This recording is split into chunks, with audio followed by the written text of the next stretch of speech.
Star प्रवाहावरील ठरलं तर मग ही सध्या महाराष्ट्रातील सर्वाधिक लोकप्रिय मालिका आहे.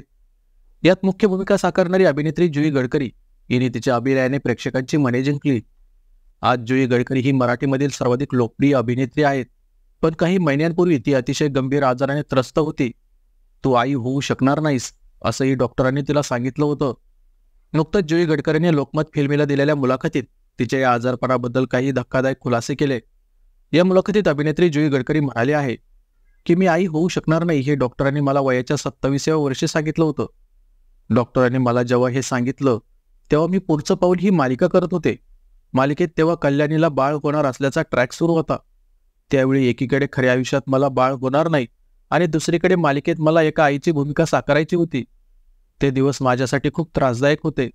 मानसिकदृष्ट्या मी खचले होते. मनका डिजनरेट झाला होता. पिट्युटरी ग्रंथीमध्ये प्रोलॅक्टिन ट्यूमर झाला होता. त्यामुळे मी आई होऊ शकत नाही अशी शक्यता डॉक्टरांनी वर्तवली होती. सुरुवातीला फक्त डोकं दुखायचं, पुढे वजन वाढलं, मासिक पाळीत अडचणी येऊ लागल्या.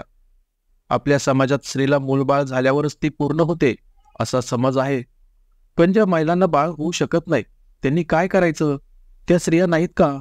त्याच्यात मातृत्व नाही का? मला आज अनेक लोक म्हणतात वयाची 35 वर्ष पार केलीस, आता कधी लग्न करणार? पण माझा प्रॉब्लेम वेगळा आहे. महत्त्वाचं म्हणजे या सगळ्यात माझं कुटुंब माझ्यासोबत आहे. त्यामुळे मला फरक पडत नाही. आता माझे रिपोर्ट सकारात्मक येत असून भविष्यात मी जुळ्या मुलांची आई होऊ शकते असं अभिनेत्री जुई गडकरी हिने या मुलाखतीत म्हटलं आहे. अभिनेत्री जुई गडकरीने आता तिच्या या गंभीर आजारावर मात करत ठरलं तर मग या स्टार प्रवाहावरील मालिकेच्या माध्यमातून पुन्हा एकदा अभिनय क्षेत्रात दमदार कमबॅक केलंय. तर ठरलं तर मग या मालिकेतील जुईचा अभिनय तुम्हालाही आवडतो का? ते व्हिडिओ खाली कमेंट करून नक्की सांगा.